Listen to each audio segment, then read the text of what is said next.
Kind of like that, yeah. Welcome, ladies and gentlemen. We are back for episode 52 of Idiots on a Mic. Rod could not be here today. Hondo stepping in for us. Hondo, this is your first repeat of being on the show. We attacked you with Bobby Boucher references the first time around. Do not intend to do that the second time around. However, I do still have the Waterboy ticker that we can run across the bottom. Won't do that to you today. I mean, I got the jersey right there, so. Oh shit!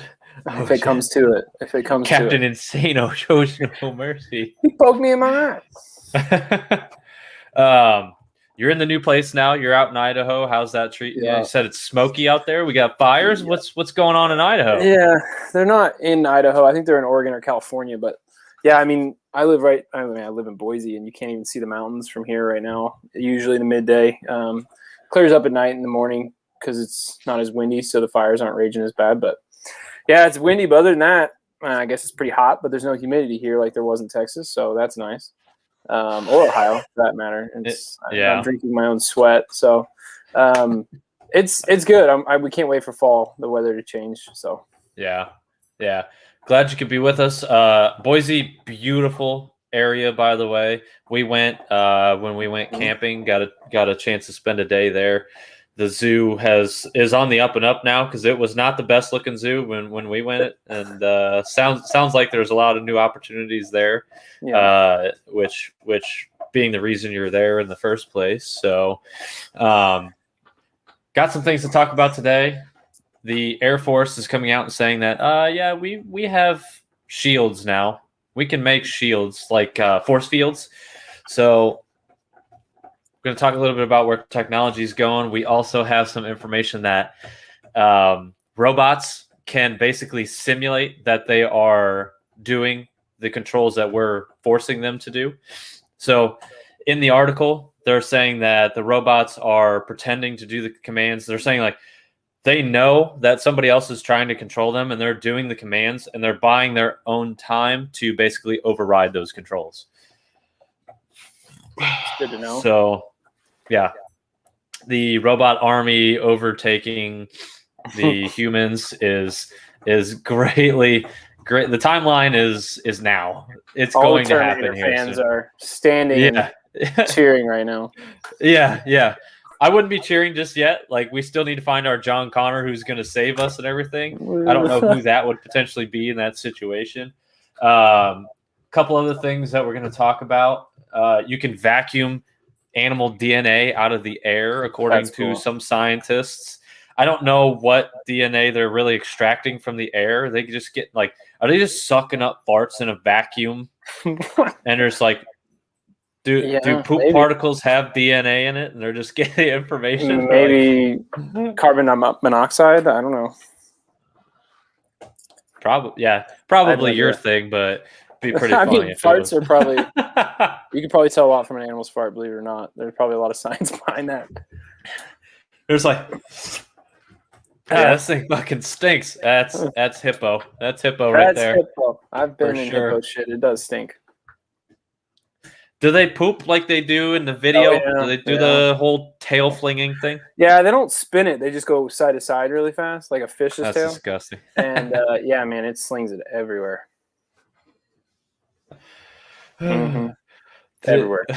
What do you do when that? Do you just have like a riot shield that you hold up, or you run for life? We don't have riot shields. I never had to do a hippo knockdown, thank goodness, but as in like a medical procedure where you had to knock the animal down through darting it. So you can get in there and do what you need to do. You really can't operate on a hippo because they have so much fat that it would take so much effort to get to what you're trying to get to that if anything internal, it wouldn't go very well. You can fix anything on the outside, but it's disgusting. But that's their way of spreading seeds. They eat grass, so they just do that whenever they need to, and they spread manure all over the place. It's like a free manure spreader that just eats a lot of food. Yeah. So what's a typical diet for the I always see you open the mouths of the hippos in your videos. And what are we feeding this thing? Full watermelons? Yeah, they graze just like cattle do. That's their number one go-to diet. So we feed them mostly. They're mostly on an alfalfa diet, but they get a lot of coastal as well, which is just just like hay you see baled in Ohio or any other state. Uh-huh. And then we'll give them treats. Watermelon's their favorite. Any sorts of fruits and veggies that are left over that the nutrition department sends us, we'll give to them part of their diet. The watermelon's actually usually outside of their diet. It's more of a treat or a reward. Oh. Yeah, they really like that. The more you know. So, right? The more you know. We're also going to talk about there is a bug that can actually swim upside down, but along the top of the water. Is he swimming or walking? So let's just pull the video up here. I don't even know how to describe this, honestly. Let's get this here. So this is what we're doing. He's under the water, walking upside down. You know what he's doing. You know how that's possible, right? No, I have no idea how that's possible. So his feet aren't breaking surface tension because water has tension. So like when you think about bugs that hatch, they actually have to fight to get through the water to break out into the air. So there's literally there's molecules of water that don't want to break. So it causes that surface tension. As you can see, there's little dimples where his feet are because his feet aren't coming through the surface tension. So somehow he got under there. I don't know how he's going to get back out. There has to be a way. I mean, there's got to be a reason why he's doing that. Maybe that's how he feeds. I don't know. It looks like some sort of cockroach, but what is this, Australia, right? This is baffling. Yeah, yes. Australian beetle. I mean, where else are you going to find this thing? Crazy. Let's be honest. Yeah, like, Australia's crazy. There's probably a lot of things that walk underwater like this. I mean, there's a lot of bugs that do it on top of water. Yeah, so you see like the water striders and things like that, the little bugs that just kind of go along the top like that. I don't know. This just throws me for a loop though. Like there's walking on water and then there's walking upside down. This had to have been shot pretty recent, like as soon as he did it, because like you said, we can't, because he actually knows what the fuck he's talking about. I mean, I am an animal guy, so this is right up his alleyway. When we get into robots, let's go be different. Yeah, that's story, all. That's all, man. But yeah, I just found it interesting. I didn't know, like, there aren't too many insects even that can do this above water.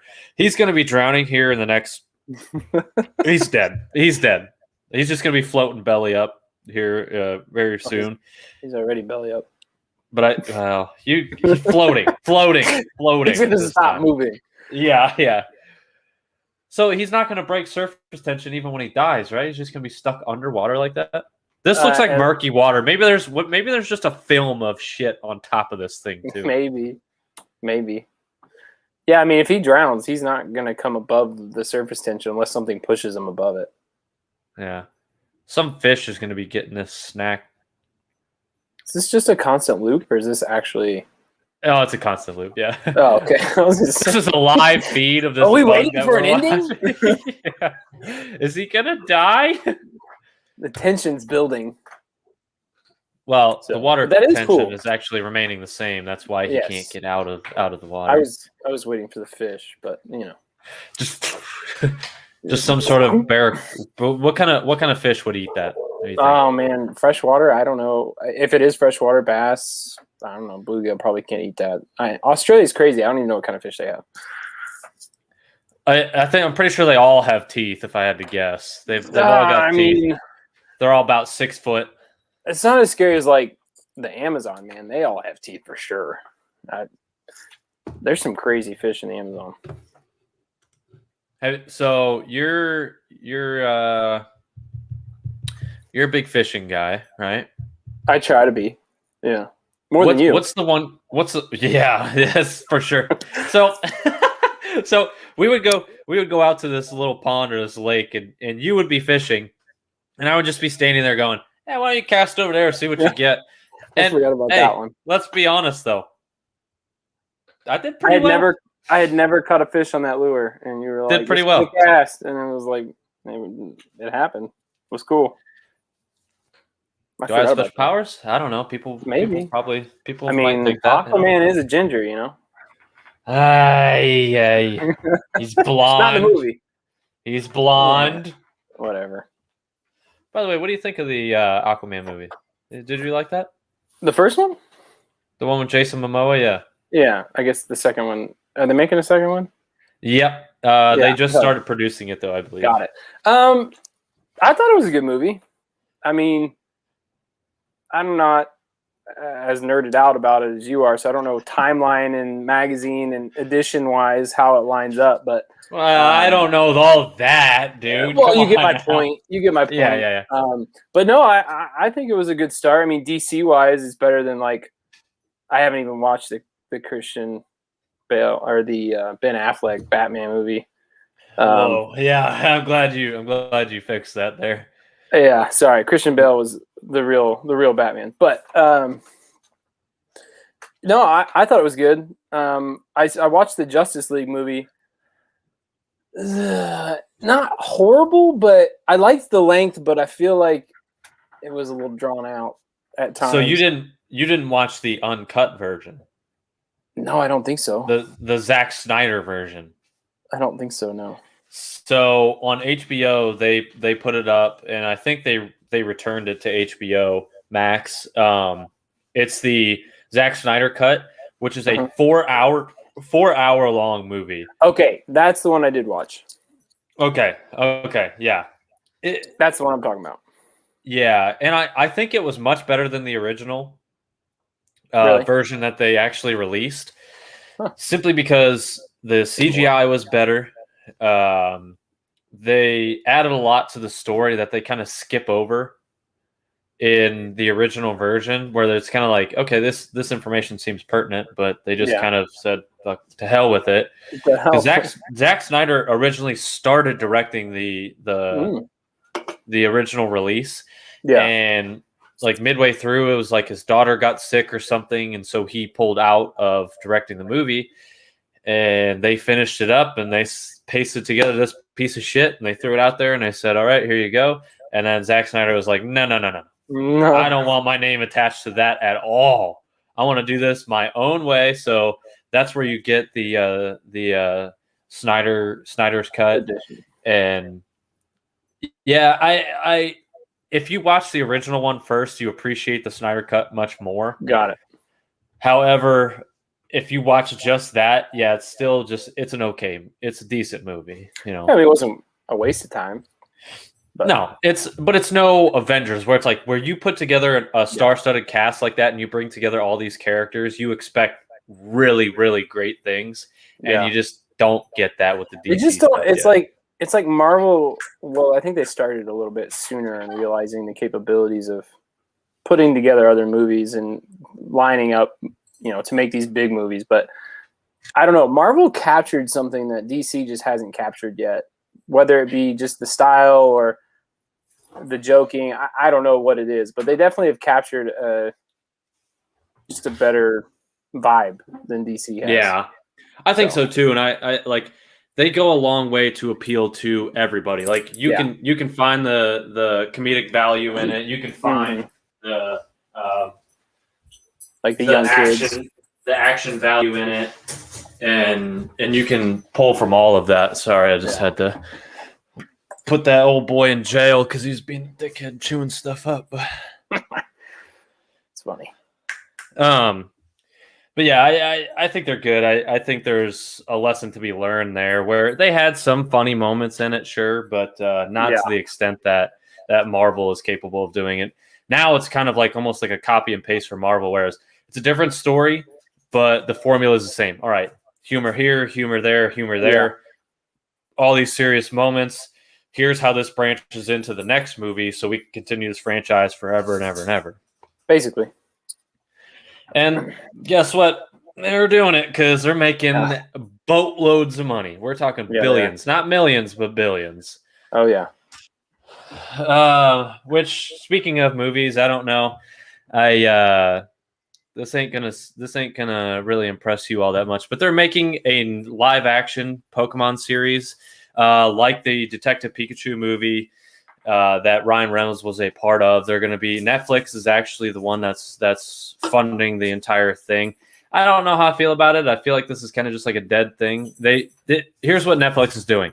So at one point over the past year or so, Pokemon opening up Pokemon cards and all that stuff has become a big thing again. Mm-hmm. And Netflix, I think, is just trying to cash in on it. I don't know that they're really going to put together a cast. I haven't seen what the cast list is going to look like, but it's a tale as old as time. Is they see a trend, let's cash in on it. Let's go ahead and make this a thing. Whether it's actually going to be good or not, I don't know, because Netflix has gotten some serious funding as of late. I mean, there's going to be a movie coming out called Red Notice, I believe, and it's The Rock, Ryan Reynolds, and Gal Gadot. All three are going to be in that movie, and it's a Netflix produced movie. So I have high hopes for the direction that they're going in, but it's tough. It's tough because they've made some shitty movies too. Yeah, I mean, everybody loves Pokemon. So, like you said, it's really made not the comeback, but it's definitely become more popular than it was, 3-4 years ago. So, but a lot of things are that way now. A lot of things are becoming more valuable. But I mean, I've even played Pokemon in the past year, so I can't judge. Yeah, it's fun and people love that. So. And it's a nostalgia thing. I think you can Mm-hmm. really cash in on nostalgia any direction you go in, whether you remake a game or you make a game into a show or you make a show into a game. Like any direction you take in terms of taking historic entertainment value and like recreating it in some fashion, yeah, you're gonna be all right. Well, I mean, look at the gaming industry. It's the same thing. Xbox, Call of Duty is the same game literally every year. It's just I mean, a different thing. Let's talk about NHL and how I would absolutely destroy you in it if we were able to play. If we were able to play, it would kind of be like this. It would be we'd go deep right. I'm left-handed, so we go deep right, fake the left, keep it right, backhand top shed, call it a day. Yeah. First off, in your dreams. Second off, you wouldn't be playing as you. You'd be playing as the Chicago Blackhawks. Wow. Let's have this conversation. Cleveland Guardians. What do you think? Dude, I like it. You like it? I do. Times change, man. Times change. I mean, I'm not saying that I am part of the change, but I've talked to my brothers. I have 2 older brothers and my dad, and mostly my brothers. Huge Indian fans. I mean, dude, literally it's a win-win. They keep everything the same colors. I mean, the last, 4 or 5 letters of their name is the same. They're keeping basically the C. They just bent it in a little bit. Got it. I guess it looks like a G now, but I mean, I think it looks good on their jerseys. I think it's cool that they incorporated, the Guardians is coming from the towers, or not the towers, but the pillars on the bridges that in Cleveland have these Guardian statues. And I think that's way cooler. I know Cleveland Spiders was big because that was one of their previous names. Gargoyles was another one that they've been talking about with the gargoyle statues up on top of some of the buildings in Cleveland. But I mean, Chief Wahoo, it'll always be Chief Wahoo to anybody from the 70s to where we are now. But dude, franchises change, and I think the Indians fortunately had enough time and was able to make the change the way they wanted to, unlike some of the other teams that got forced out of it. But Washington football team is still Washington football team to this day. They're just making a point. So yeah, I see. I don't mind the change. I'm in the same boat as you. I think the logo's kind of it could be better. I think if that's the route you're taking, then I think you go with a gargoyle or guardian kind of looking logo instead of just this G with wings on it surrounding a baseball. I just think there's a little more to be had. But otherwise, I think they handled it accordingly. There's going to be a lot of old white guys that are going to be upset that it was changed from the Indians to the Guardians, and like you said, it's from what you grew up and what you know. Historically, it's still the Indians, but moving forward, yes, it is the Guardians. But here's the thing: same coaching, same management, same players as you had just last year. It is what it is. Real good team. I wouldn't go that far, but by the way, my White Sox are hot, man. My White Sox are hot. First place in the division. They're good. It's gonna be. See, this is good. I don't get to in my normal everyday friend circle. I don't get to have baseball conversation because they're all not bright enough. Rod, I'm talking about you specifically to understand the game of baseball. So anytime I can have an intelligent conversation, he doesn't appreciate it for how hard it actually is. Yeah, he was reintroduced to it. He went to a Clippers game the other day, and he was like, I realized how awesome baseball was. And I was like, yeah, you piece of shit. I've been trying to explain this to you for the past. Oh, Rod. Yeah. He couldn't run 100 yards right now. No, I don't know if I could run 100 yards right now, so I'm not going to take that away from him and put him on the spot like that. But now my thing is I just run for time, man. I put my headphones on. I set a 30-minute timer, and however long, I don't know the distance, how far I'm going, but that's what I'm doing. That's good. Can't complain too much about it. Seeing as health has been a little bit difficult as of late, so the fact that I can still run, I guess, is something to take away.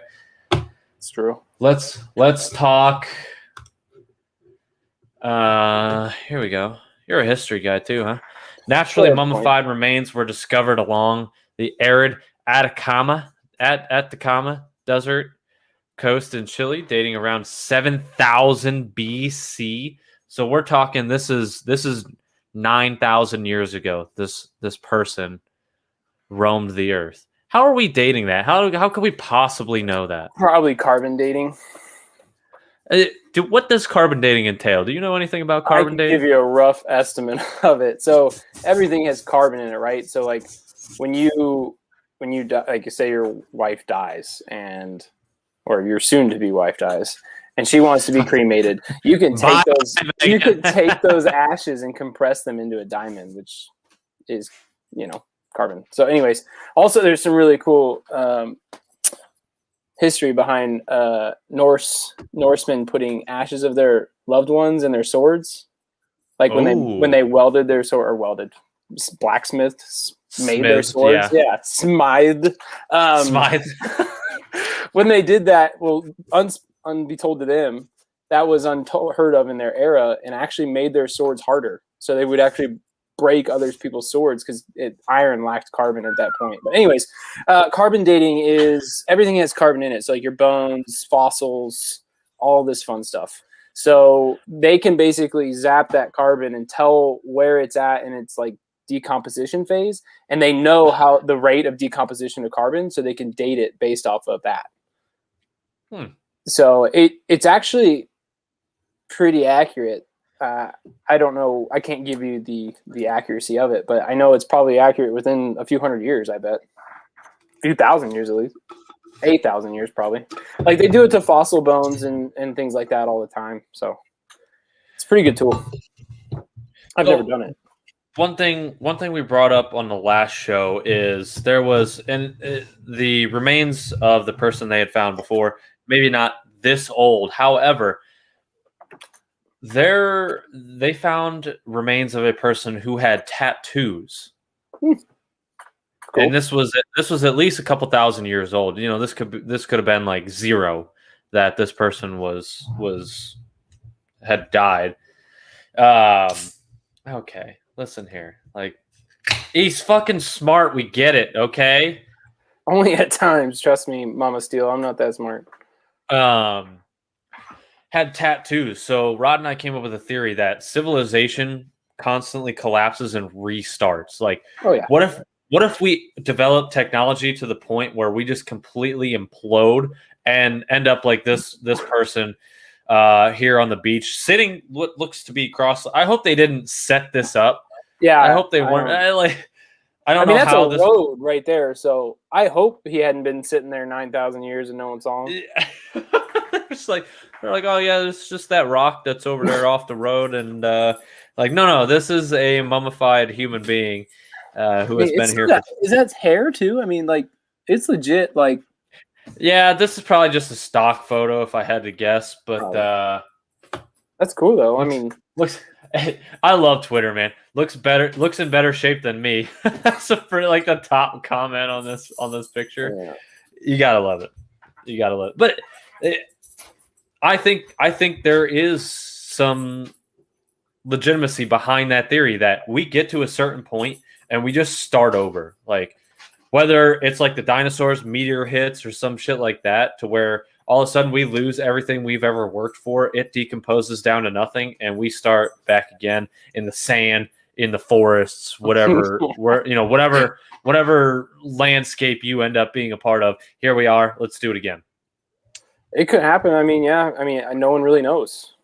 I mean, we can give it a couple guesses, but and a couple really good guesses through history and acquiring knowledge, but.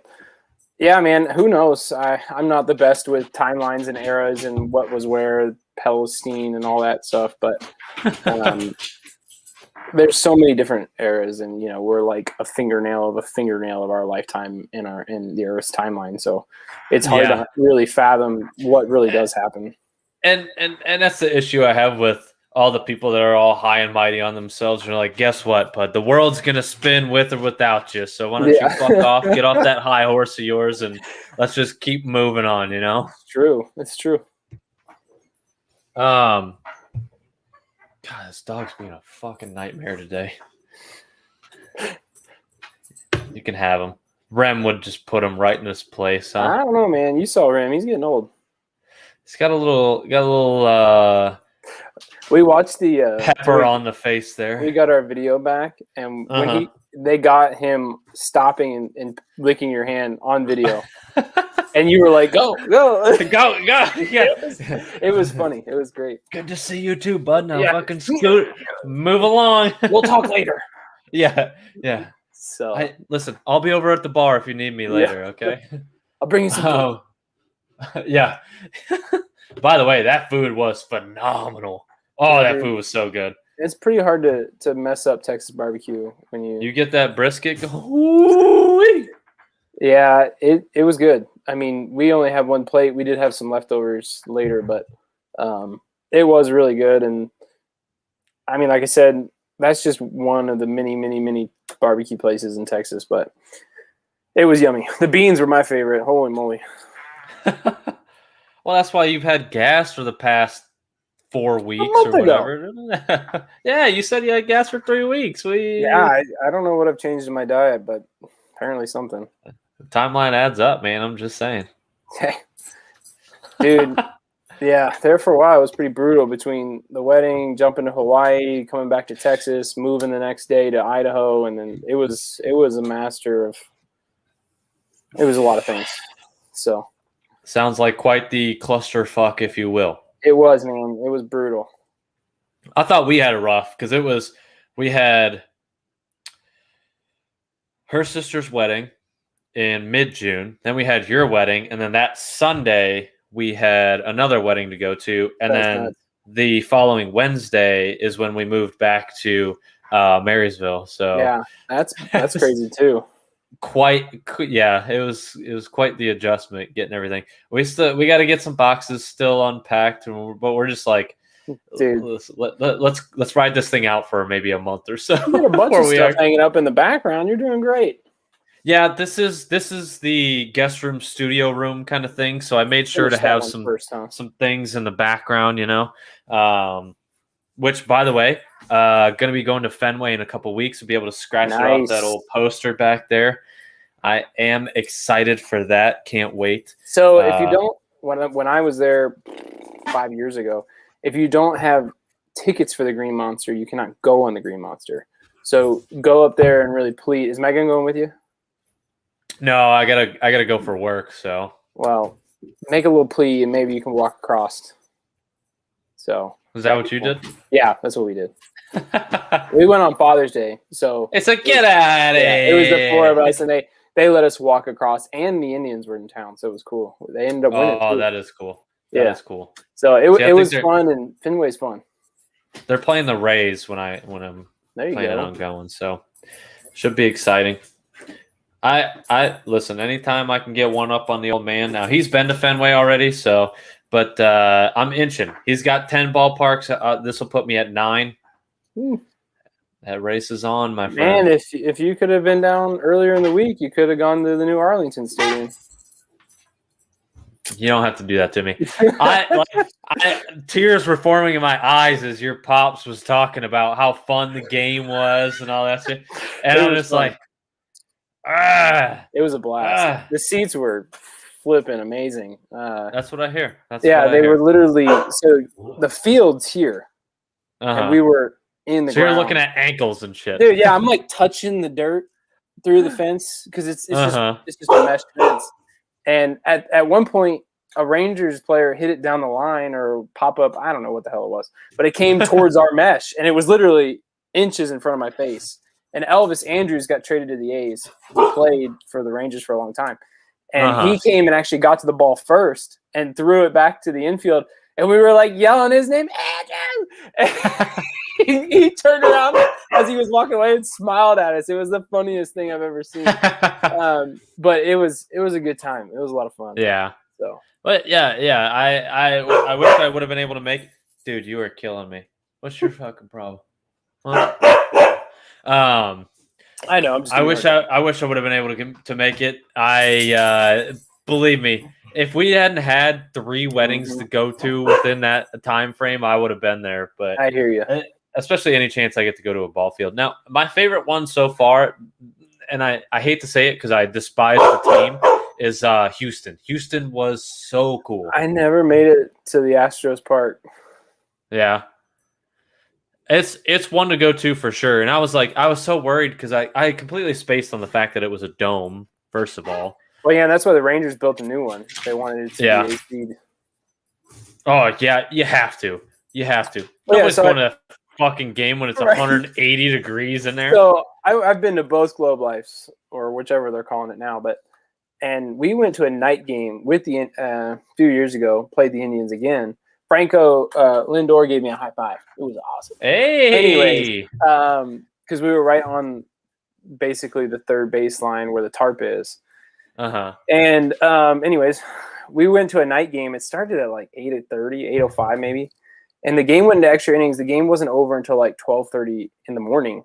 And it was still 101 degrees outside. So that is why they built the dome. Toronto was cool too. I've never been to the Blue Jays. Now, let me explain this story to you, okay? And I don't know if I have across our social media presence. My pops and I, we buy the same map, okay? It's got all the ballparks on it. You scratch them off when you go to them. I'm in his office. He's got it hung up in his office. Mama Steele wouldn't let him put it in the house, huh? Nah, probably. I don't know. Yeah, I'm maybe. Just kidding, Mama Steele. It's in the basement, you fuck, where it belongs. Yeah, now that all your crap's out of there. Not all of it. Don't worry, mine's not either. Yeah, it's gonna. That punching bag is still in their basement because I got nowhere to put it. Do I feel bad? Yeah, a little. Whatever. But she's home until she finds a new one.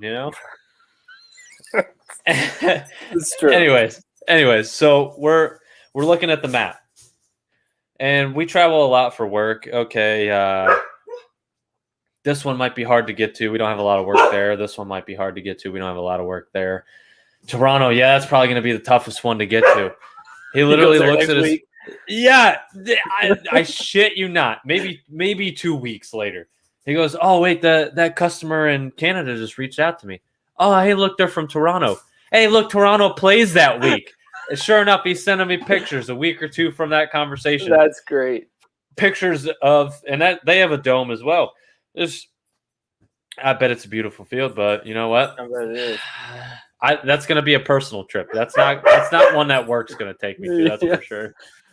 That was like when you came out and I picked you up in Salt Lake, and I went to the Salt Lake Bees, which was the Angels Yeah. AAA team, and I wanted that a was 3-over great. layover in Oakland because I flew over Idaho. Utah. Yeah. I flew over Utah to go get there. Oh my god, it was great because you could see the And you're mountains sitting in the there background. sucking down beers. I'm Yeah. sitting in an airport waiting for my flight to take off. You're sucking down beers at a minor league baseball game. $20 to sit 2 rows behind the plate. Yeah. And their power went out for 10 minutes, so they gave everybody a free beer because they didn't want people to be upset. Oh, it was great. It was such a fun game. Yeah, I think that's one of those you had to be there situations. I was Yeah, not, probably. unfortunately. Kind of Yeah. cost me, I guess. But let's touch on this again. We started to get into it. Let's go back to it. Boston Dynamics unveils new robots able to realistically behave like they are under researchers' control. And there's a little blurb in here that says exactly what they're doing.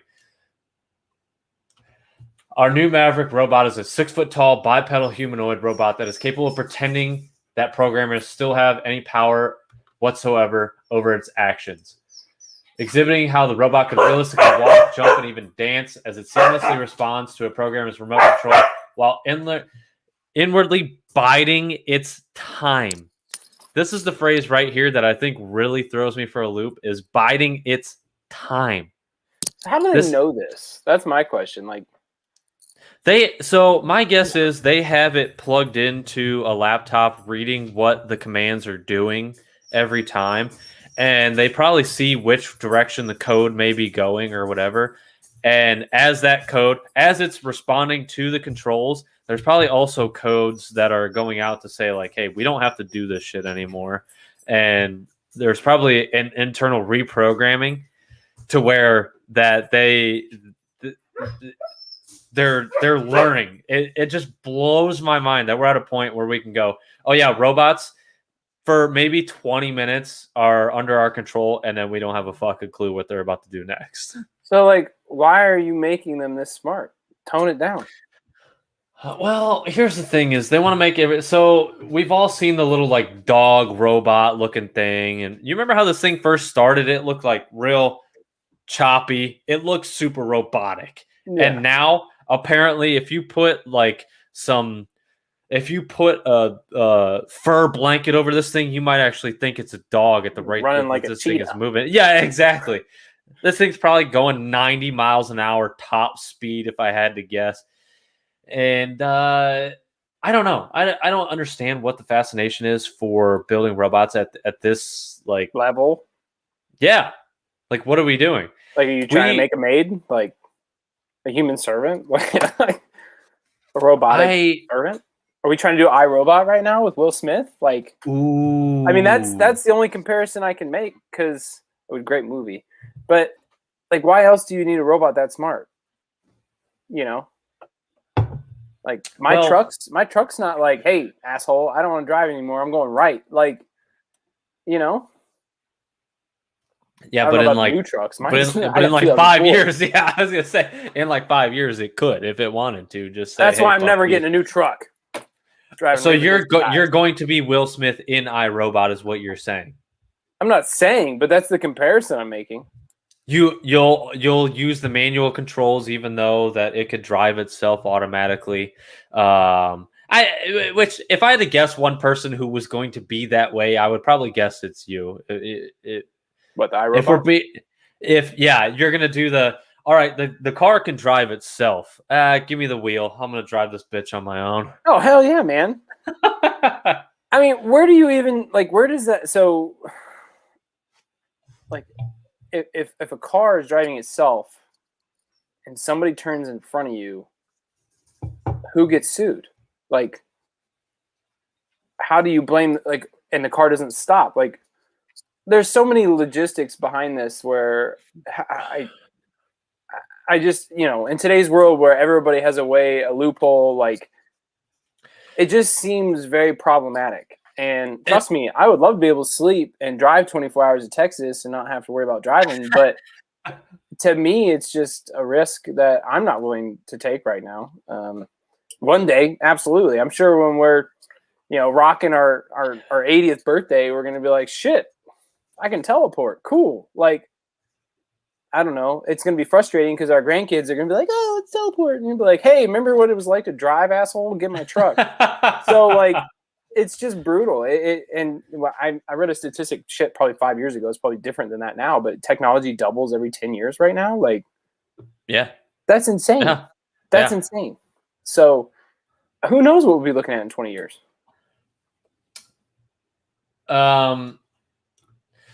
Boston Dynamics representatives also announced the creation of a robot capable of using artificial intelligence to build a robot army without any of the researchers noticing. So literally iRobot. Except she didn't build it. She just can control them. Yeah. Yeah, basically. Yeah. So let's this. Put one really smart robot in control and let them do what they want.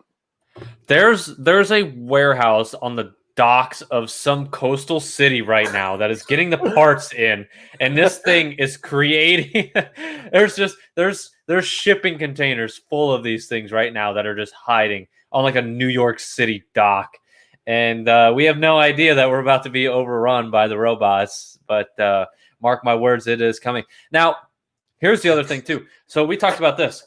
If you had seen the Avengers movie with Ultron, the Age of Ultron, long time ago, but yeah. One thing Nick and I talked about is it took Ultron like a minute on the internet to realize that human beings might be the problem. Like at the root of it, human beings might be the problem. And then he tried to get rid of all of us. So if this thing gets access to the internet somehow, some way, I think we're in a lot of trouble, man.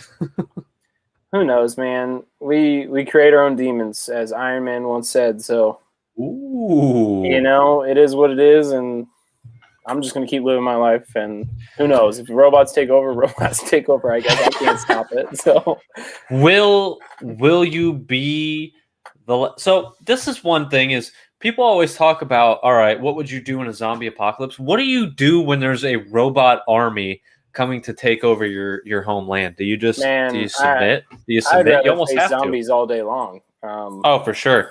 Oh, look at these brainless pieces of shit that are slow lining up and just there. I don't even know. I mean, I like to think I'm a pretty outdoorsy guy, but I don't know. I mean, if you got a dog-like robot that can run at you and stab you like at 60 miles an hour, there's not much I'm going to be able to hit. That's just like, where's the military grade fucking? Just give me a 50 cal on a Humvee and let's just boom, boom, boom, boom, boom. Every possible robot. The adults are talking. Every possible robot in sight right now. And here's the thing. I'm a smart home guy. Like I have the Amazon Echoes and the Dots and Spots and all those They're things. all listening to you right now. They're like, this guy's going to die first. I'm sure they are. And yeah, this guy's on to us. If I die unexpectedly, you can guarantee that it was one of my smart home devices. Putting Matt on a list. Yeah. I can't be at the top of the list because I have absolutely no potential to destroy them in any way, shape, or form. Yeah. However, the suspicions that there are some red flags for the robot army. Right. No, man. Yeah, it is what it is. We'll create our own demons for sure. And I mean, let's just hope that we're dead by then, and it's not our problem. That's all I can really hope for at this point. To where these things aren't smart enough yet. True. But who knows? Putting us in the home, and there'll be robots taking care of us, and Matt will be like, "This is my nightmare." Yeah. It's, everywhere I look, there's robots, man. I don't know what to do about it. Then you'll say a prayer to your dad and be like, "I understand now, Dad." Yeah. Phenomenal. All this time. So I have this video. I don't have any audio for this video. However, this is a retelling of a pilot who made it through the Bermuda Triangle, but experienced some weird shit. And if you go on and watch the video, it's you gotta take things with a grain of salt. So in the description section, more than 50 ships and 20 planes have somehow miraculously disappeared within the Bermuda Triangle. It's a phenomenon we're all trying to understand. People have reported that they get weird signals even if they're near that space, to where it's probably some sort of weird magnetic field that we don't fully understand, and then the meters on the helicopters or planes or whatever's flying out there get all wonky. Obviously, in today's day and age, you need those instruments to be able to successfully fly. And you've been in smaller planes before, right? Yeah, a couple times. They are terrifying. Small planes are horrifying. I took a flight from Chicago down to Decatur, which is a southern city in Illinois. And it was maybe a 45-minute flight, but there were some snow clouds in that area. And I tell you what, man, this little girl was so much more of a trooper than I was, because my butt cheeks were clenched onto that seat, dude. You could feel the wind just like blowing the tail end of the plane around, and it's like super bumpy. Like, oh, it was bad. I mean, we were going up and down probably 5-10 feet like the entire flight, and this little girl was just like, yeah, whatever, cool, another amusement ride, I guess. and I'm just sitting here like, no fucking way. I couldn't imagine not only doing that, but then having the pilots that are sitting 4 feet in front of me panic because all of their instruments are going haywire. And this must be what the Bermuda Triangle really is in the grand scheme of things, is with all the accounts of what people have said they experienced in that time. And I don't know. Yeah. I don't know. Yeah, I mean, one of the best friends I made in Fort Worth was a pilot, and I don't know if he's ever flown through the Bermuda Triangle. I'm sure he's been close because he was stationed in Florida for a few years, but he flew for the Navy. And yeah, he talks about magnetic fields all the time and storms and getting above the clouds. And there's so much pilot lingo that the common person will never understand. Oh, for sure. And it's just, yeah, I mean, flying is really cool, but really scary at the same time. And it's just like anything else, you just got to learn how to do it, and the only way to do that is to do it. So like you were talking about cocky people, you fly into the Bermuda Triangle and you lose your head and you're in trouble. So I don't know, there's definitely some sort of magnetic field there that throws everything wonky, and everything's I think so too. I think there's so many unexplained things on this world that we can't rule out the possibility of just some anomaly of a magnetic field that is in that particular area. It's too. Now people want to sit there and say, "Oh, this is some alien site. Oh, this is this," and I believe in aliens, but I don't think they're hovering over the fucking ocean, right off the coast of Florida, waiting for people to just. Yeah, it's like this one. Yeah, they're not just picking these things off regularly. There would be no reason behind that. But also, I don't know how many ships have gone in here looking for shipwrecks or plane crashes or anything like that. Like, maybe this just became a myth and people are using it as an explanation to just disappear off the face of the earth. Like, see you later. Flight log says he got lost in a Bermuda Triangle. Guess what? He actually landed, overseas somewhere, and he's living his best life off the coast, fucking drinking Mai Tais and having a good old time. Toes in the sand. That's funny. I just I don't know. Who knows, man? I have reservations about the Bermuda Triangle. Yeah, I mean, I don't know. I'm not one to judge. It is what it is, and until the day I fly through it, I can't really give a great opinion on it. Is this something you'd be interested in doing? Is flying through the Bermuda Triangle? If you were given the opportunity to do research on the Bermuda Triangle, hey, we're going to send an aircraft just straight through. Would you do it? I mean, if it went through like 2 miles of one of the corners, maybe. But no, I'm not flying straight through it. I have no reason to do that. And that's the phenomenon that we're dealing with too. Is it's like there's so much mystery surrounding the Bermuda Triangle. I don't believe in it, but I sure as fuck wouldn't go in the middle of it either. So There's no way. I hear you for sure. There's no reason. I'd be like, what if you were on a ship? What if you were on a ship? Would you do it? I'd be more comfortable on a ship than I would be in a plane. oh, 100%. Because you can keep sailing in a ship and really not run out of fuel until you get out. But yeah, I mean, a ship would be okay. I'd probably do a ship. But it'd have to be a big one. Okay. A really big one. With a lot of rations. Like, if we don't know where we're going and we got to be stuck at sea for a while, right. I want to be able to eat. Just doing circles in the center of the triangle. We're lost! Yeah. Pick a direction. I think north is that way. Like, fucking look at the sky, man. You ever seen? Yeah, right. The sun. Use it as a direction, okay? Oh, yeah. Rises in the east, sets in the west. Why don't you just figure it out from there? What if it's constantly cloudy there, though? What if it's constantly cloudy? Yeah. Can't see stars that way either, so. Ooh. I've been in that boat before.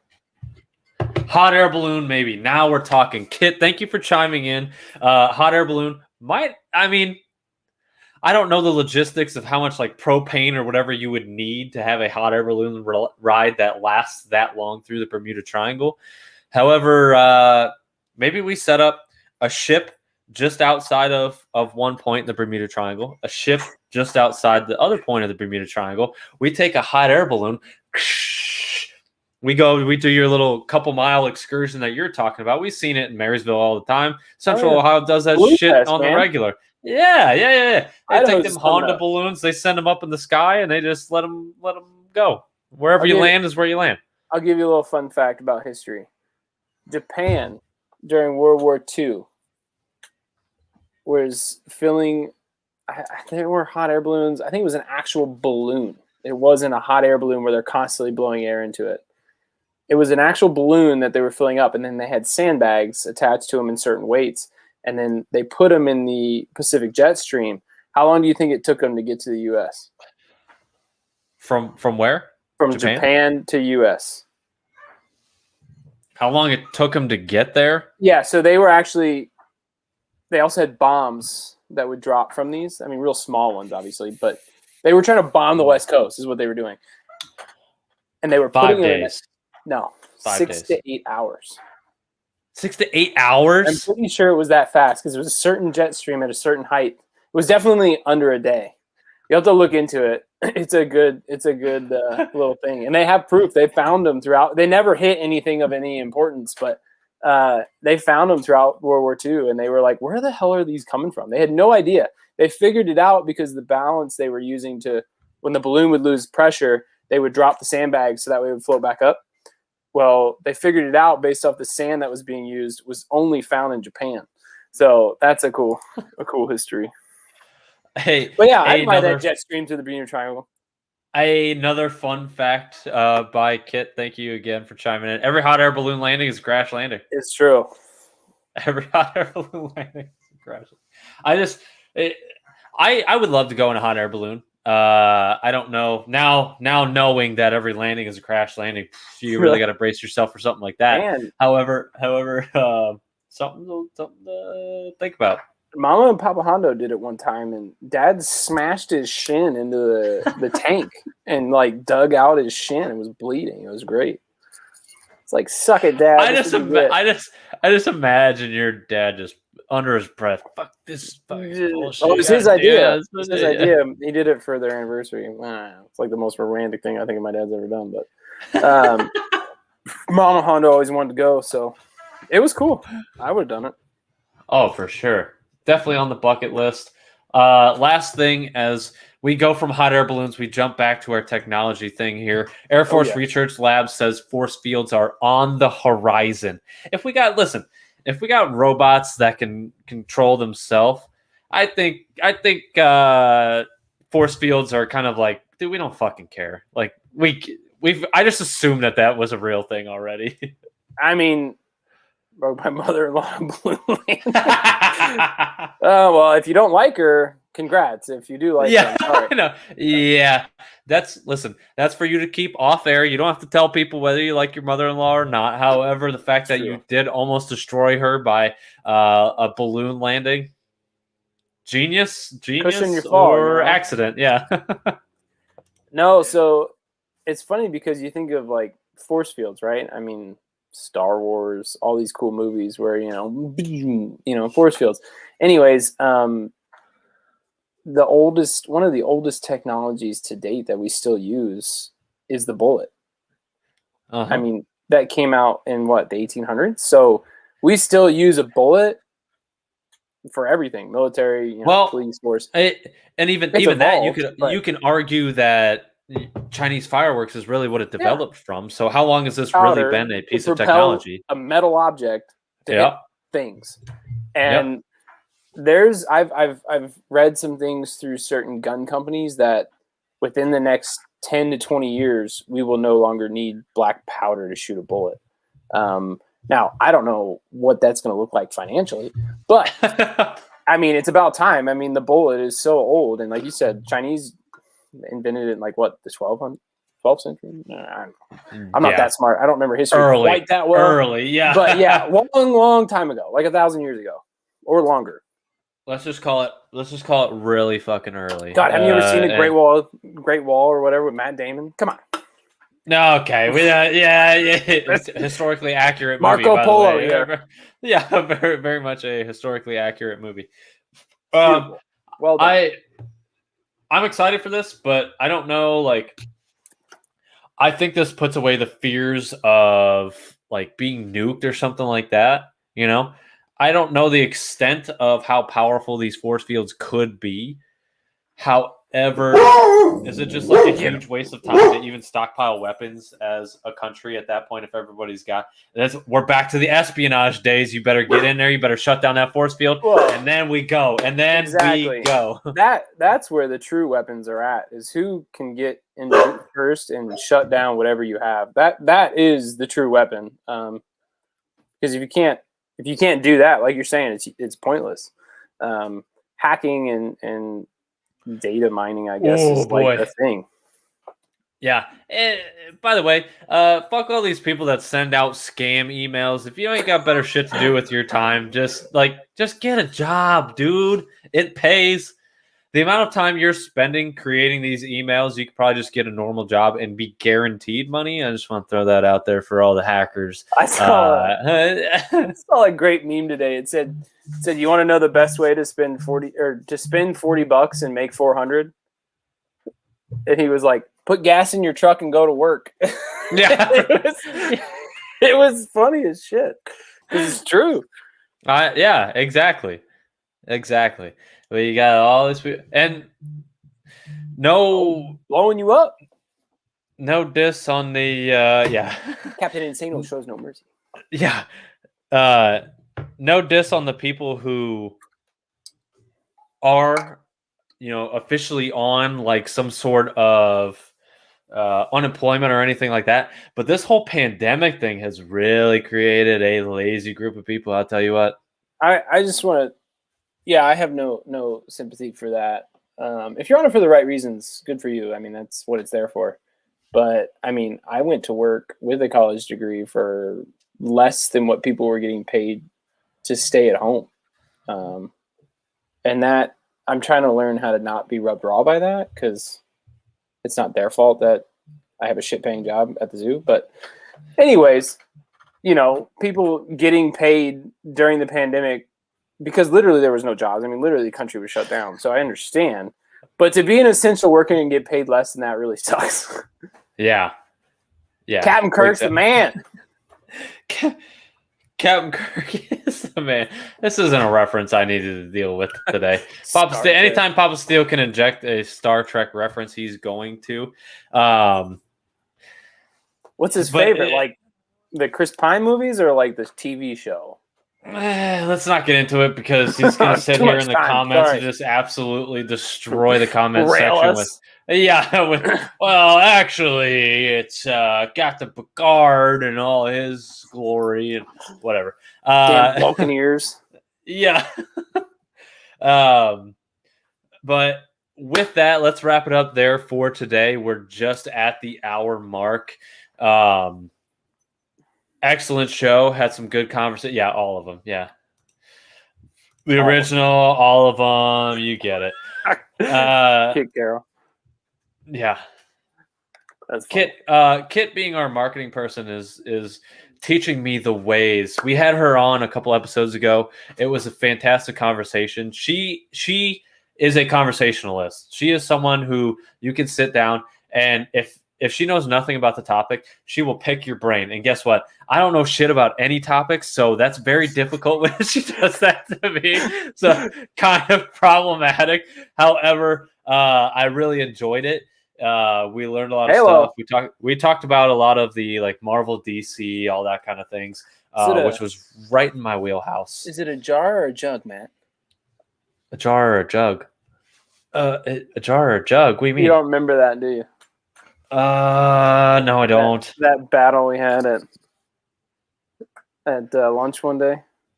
Oh God. It's definitely a jar.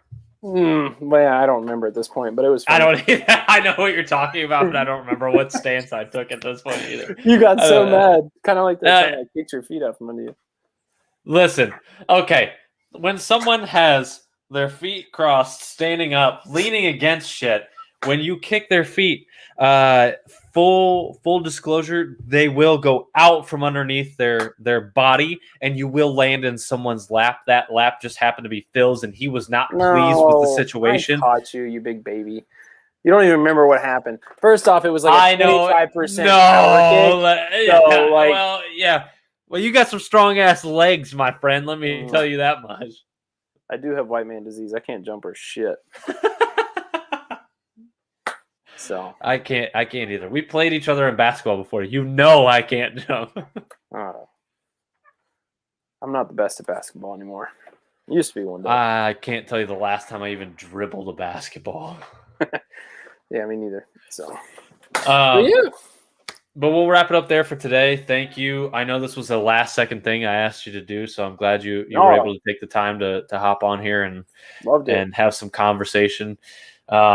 Kit, Mom Steel, Papa Steel, thank you guys for chiming in as always.